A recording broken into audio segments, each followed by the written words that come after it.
Hey guys, what's going on? This is Waseem from the channel Handsome Smells. Not going to be a review today, just going to be a quick discussion video.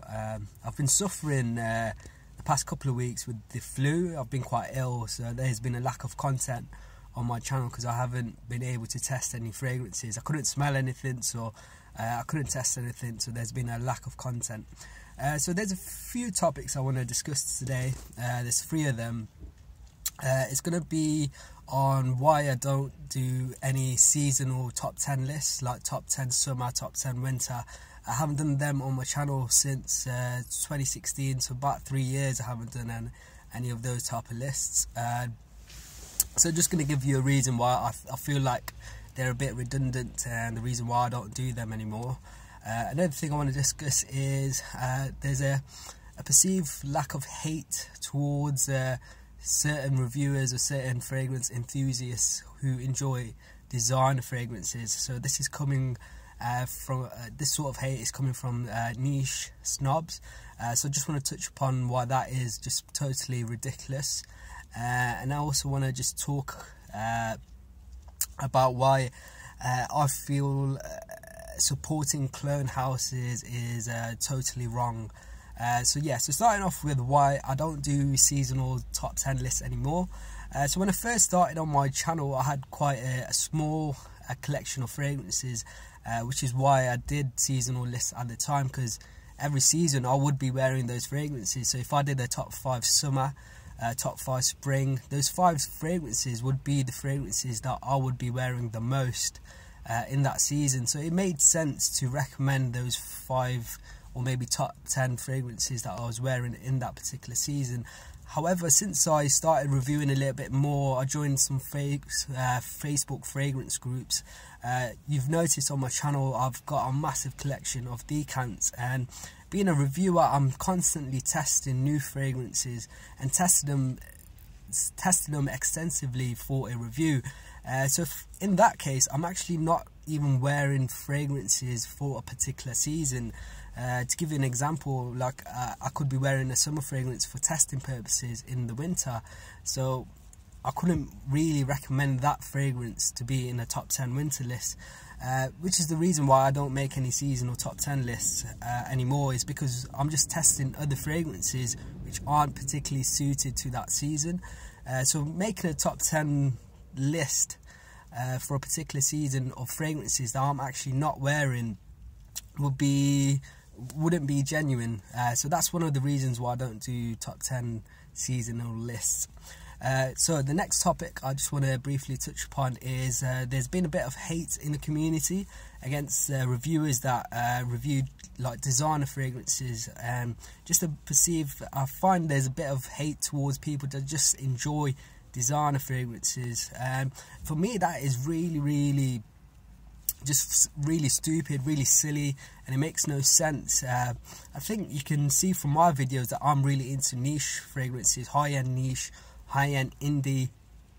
I'm into my athars, my oud, so I'm into high-end perfumery, but I also enjoy designer fragrances as well, especially designer fragrances from a particular era, especially the 80s and 90s, early 2000s. To name a few, like Terre de Hermes, Antaeus, Body Chorus, just to name you a few of these designer fragrances which I feel are better than some niche fragrances out there. I do have a massive hate towards some new designer releases in the past couple of years. Things like Sauvage, I hate Sauvage. Just these unboxing heavy fragrances that are coming out, you know, these fragrances which are really similar towards like Bleu de Chanel type. I'm not a fan of them. But the reason why I feel like hating towards designer fragrances is really silly is because a lot of the time the perfumers of these designer fragrances are actually perfumers of niche fragrances as well. To give you an example, Maurice Roussel, one of the most celebrated perfumers out there, he's created Musc Ravageur from the niche house of Frederic Malle. However, he's also created designer fragrances as well. He's created one of the cheapest designer fragrances, Nautica Voyage. So a lot of the time the perfumes from designer fragrances are the same perfumes for niche fragrances. So for me, it's kind of stupid when you hate on designer fragrances, because you're kind of hating on creations of the same perfumer you enjoy in niche perfumery. So yeah, I think hating on people that just enjoy just enjoy designer perfumery, in my opinion, is a bit stupid. And lastly, I just want to touch upon my thoughts on clone houses. So these are clone houses like Dua, Alexandria Fragrances, and Parfums Vintage. A lot of people support these clone houses, and for me, I find it really, really odd. And I'll tell you why. Because these companies are really just existing because they're copying other people's work, and I find that to be really rubbish. Like, we shouldn't be supporting companies who are just copying other people's work.